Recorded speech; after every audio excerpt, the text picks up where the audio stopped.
Ma'lumki, yurtimizda tibbiyot va farmatsevtika xodimlarini qo'llab-quvvatlash borasida bir qator ishlar amalga oshirilmoqda. Jumladan, O'zbekiston Respublikasi Prezidenti tomonidan 2025-yil 9-noyabr kuni tibbiyot va farmatsevtika xodimlarini qo'llab-quvvatlash choralari to'g'risidagi 336-sonli qarori qabul qilindi.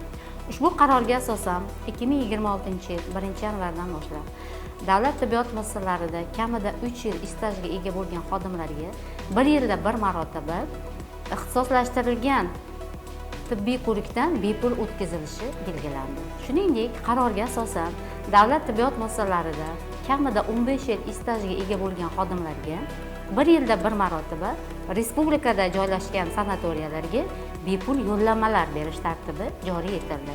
Shuningdek, ushbu qaror bilan tibbiyot xodimlariga barcha turdagi davlat xizmatlari uchun to'lovlar 2 barobargacha kamaytirilishi belgilab o'tildi.